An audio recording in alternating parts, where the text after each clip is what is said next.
Hi beautiful, welcome back to our series of purpose, calling and assignment. Yeah, we started this days back, and if you're seeing me for the first time, please go back and watch the videos as I introduced the series and also talked about 3 parts. I recorded 3 parts of concerning with purpose, and today I'm going to talk about calling.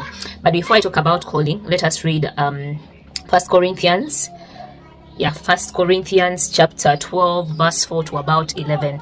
It says, I'm reading from the NKJV, there are diversities of gifts by the same Spirit, there are different ministries but the same Lord, and there are diversities of activities, but it is the same God who works in all.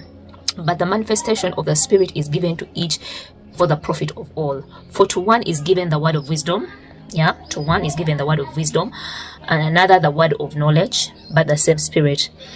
Another faith by the same Spirit, to another gifts of healing by the same Spirit, to another working of miracles, to another prophecy, and to another discerning of spirits, to another different kinds of tongues, to another interpretation of tongues. Then verse 11 says, but one and the same Spirit works all these things, distributing to each one individually as he wills.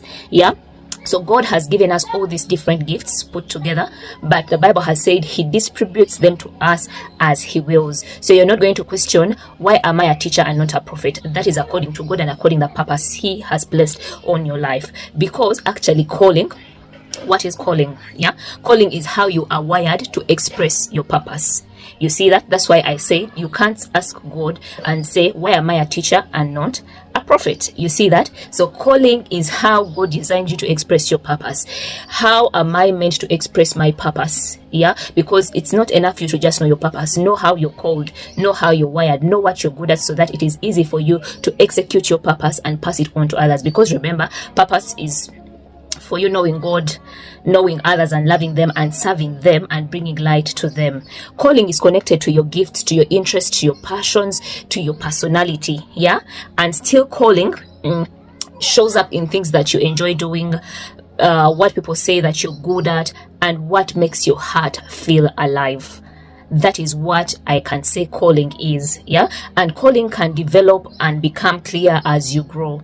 Right now you might be good at something, and after like a year you discover that you're actually good at another thing. So as you grow, your calling gets clearer and it gets into perspective. Back to our example of a phone that we used yesterday. Now, there are different types of phones. However much, their main purpose we looked at yesterday is to communicate, to connect people, But we have phones that are cameras, phones that are gaming phones, teaching phones, business phones. They